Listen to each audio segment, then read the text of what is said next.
پہلا سوال، 18ویں اور 19ویں صدی میں دو قوتیں غالب رہیں۔ دوسرا سوال، روتھ چائلڈ کیسے غالب ہو گیا؟ اور تیسرا سوال، ایسٹ انڈیا کمپنی اور ہاؤس آف روتھ چائلڈ کیسے منسلک ہیں؟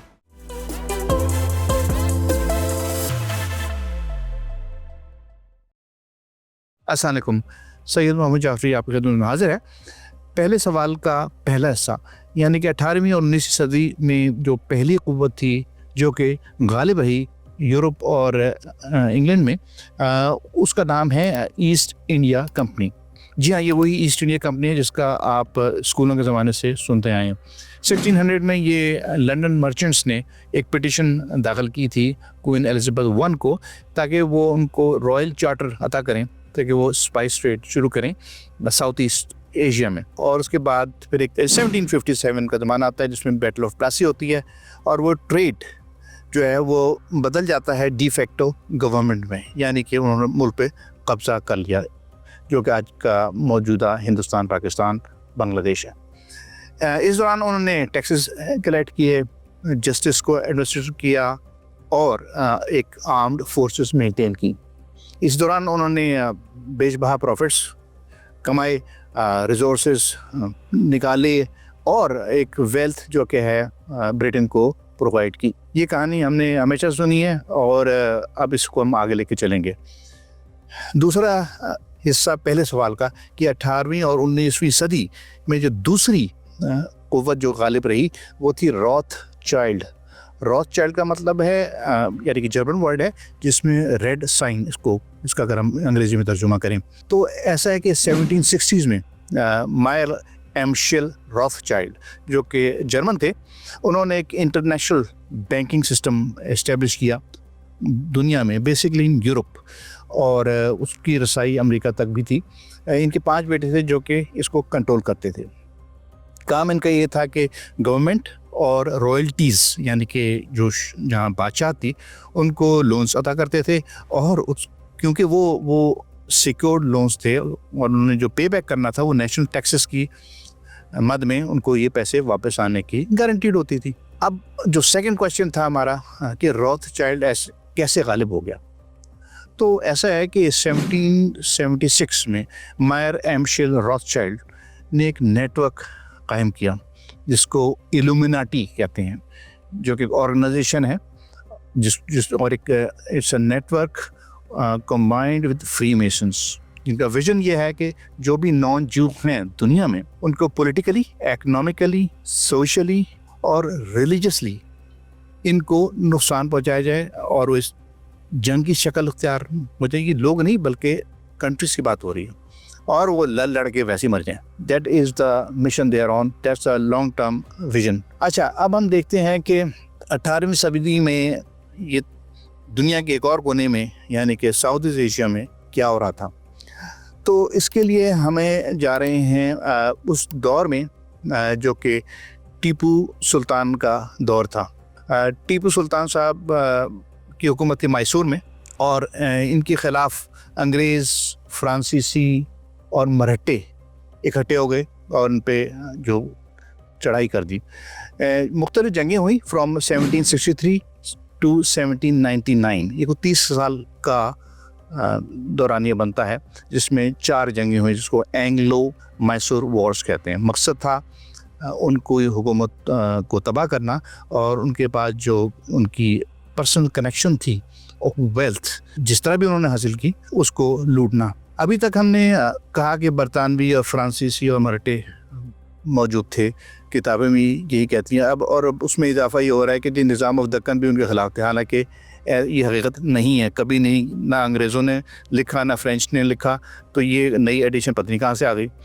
لیکن آج میں جو آپ کو ایک نئی ایڈیشن کرنا چاہ رہا ہوں وہ یہ ہے کہ اس میں جرمن مرسنریز، یعنی کہ جو کرائے کے فوجی ہوتے ہیں جرمن اسپیکنگ، وہ اس میں شامل تھے، اور جنہوں نے مدد کرنی تھی برٹش کی اور فرینچ کی، اور یہ آئے کہاں سے؟ روتھ چائلڈ کی طرف سے۔ یہ ایک ثبوت ہے جو یہ شو کرتا ہے کہ 1760s وغیرہ کی جو ایسٹ انڈیا کمپنی تھی اس میں روتھ چائلڈ کا عمل دخل تھا۔ It's a very clear indication. ساتھ ساتھ یہ میں بات رانگ سائڈ کرتا چلوں کہ یہ جو بات کی جاتی ہے کہ یہ سونا جو تھا وہ سری پدمنا بھاسوامی مندر کا تھا اور جو کہ انہوں نے لوٹ کے جمع کر لیا تھا ٹیپو سلطان نے. لیکن حقیقت یہ ہے کہ یہ جو مندر ہے وہ ٹراونکور میں واقع ہے. ٹراونکور ایک علیحدہ سلطنت تھی, ایک پرنسلی اسٹیٹ تھی جو کہ میسور سے ڈیفرنٹ ہے. میسور میں ٹیپو سلطان صاحب کی حکومت تھی.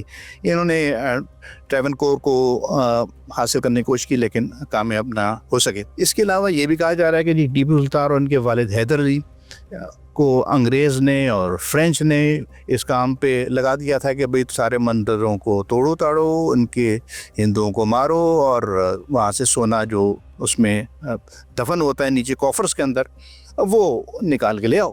اور اس کام پہ لگے اور آخرکار انہوں نے ان پہ چڑھائی کی اور سونا ان سے لوٹ لیا. ایسا کچھ بھی نہیں ہے. ان کا دور حکومت جو تھا وہ تو بہت پیس اور ہارمنی کا تھا اور ہندو مسلمان اکٹھے مل کر رہتے تھے. لیکن یہ سوچ پتہ نہیں کہاں سے پیدا ہوئی اور جو کہ اب ساتھ ساتھ ایڈ کی جا رہی, جس کا میں نے پہلے کہا کہ نظام دکن ان کو بھی بیچ میں گھسیٹ لیا.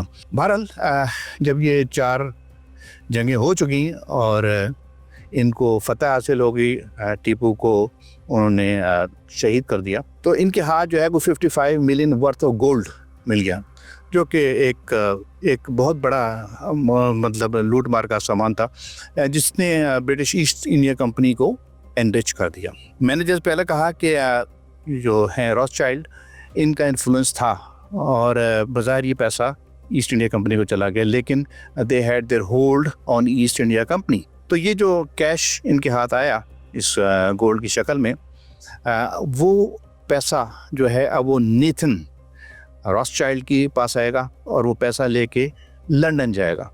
تو یعنی کہ 2 چیزیں پیرل چل رہی ہیں. ایک جو کہانی ہے وہ سب کانٹیننٹ کی ہے اور میسور کی ہے, اور دوسری کہانی جو ہے لنڈن کی چل رہی ہے. تو جناب اب ہم واپس آتے ہیں کہ اس لنک کو فردر آپ کو ایکسپلین کرنے کے لیے with British East India Company. تو ہم نے کہا کہ اٹس آلریڈی کنٹرولڈ بائی مائر ایمشل روتھ چائلڈ, اور اب جو ہے یہ کنٹرول جائے گا ان کے بیٹے نیتھن روتھ چائلڈ کی طرف. ان کی اونرشپ نظر کیوں نہیں آتی؟ کیونکہ جوائنٹ سٹاک کے اندر ان کی انوالومنٹ ہے جو کہ اونرشپ کنسیلڈ رکھتی ہے اور رسپانسبلٹی ڈائریکٹ رسپانسبلٹی سے بچا رہتا ہے آدمی. تو یہ سفر ان کا یہاں سے شروع ہو گیا 1798 سے, اور by 1815 Nathan Mayer Rothschild اتنا اسٹرانگ ہو گیا کہ اس نے بینک آف انگلینڈ کا کنٹرول حاصل کر لیا اور اس کے ساتھ برٹش کالونی پہ قابض ہو گیا. اس کے بعد جو ہوا that was a game changer. Bank of England نے برٹش ٹریجری کو 3 ملین پاؤنڈس جو ہے وہ ان کو لون کیے, اور اس کے عوض انہوں نے میجسٹری سے کہا کہ آپ اس کے ریٹرن میں مجھے ایکسکلوسیو رائٹس دے دیں فار لیوکریٹو ٹریڈ روٹس اور کموڈیٹیز جو کہ ساؤتھ ایسٹ ایشیا میں ہیں. تو اس سے تو ان کی جو ہے ایکسکلوسیوٹی آ گئی, مکمل کنٹرول حاصل ہو گیا. اور اس کے بعد اس کو فردر کرنے کے لیے, کنٹرول کو اسٹرانگ کرنے کے لیے انہوں نے جنگیں اسپانسر کرنی شروع کر دی. روتھ چائلڈ جو ہے دی لوڈ وارس. وائی؟ کیونکہ اس میں ایک آپ میسو ڈیٹ جو ہے وہ ٹرانسفر کرتے ہیں, بوتھ جو جنگ لڑ رہی ہوتی ہے اور جس کے مابین جنگ ہو رہی تھی, یعنی دونوں پارٹیوں کو وہ ہائی ڈیٹ کریٹ کرنے کے لیے لون دیتے ہیں. اور اس کے بعد کیونکہ یہ گارنٹیڈ ہے کہ گورنمنٹ آف اے کنٹری اس کو واپس کرے گی جو کو ٹیکس کی شکل میں ہوگا. دونوں پارٹیز میں جو بھی جیتے ہارے, the victor has to honour the debts of the loser as well. تو بڑی ایک ون ون سچویشن ہوتی ہے جس حیثیت میں آ گئے وہ. تو اب انہوں نے کیا کیا کہ further to penetrate into the country, انہوں نے جو انفراسٹرکچر ہے اس کو ڈیولپ کرنا شروع کر دیا. جہاں موجود تھا اس کو امپروو کیا, اور جو نہیں تھا جہاں وہ انہوں نے اس کو انیشیٹو لینے کے لیے اس کو فائنینس کیا. بہت بڑی اگزامپل اس کی ہے ریلویز کی ہے. ریلویز کا جال پورا سب کانٹیننٹ میں پھیلا ہوا ہے. اس کے بعد ہے کینالز کی کنسٹرکشن اور اریگیشن پروجیکٹس, کیونکہ یہاں پہ انہوں نے پھر اوپیم اگائی. اوپیم میں دے میڈ گڈ منی, سو یہ پیسہ انہوں نے اس طرح ایکسٹریکٹ کیا. Urban roads, public buildings,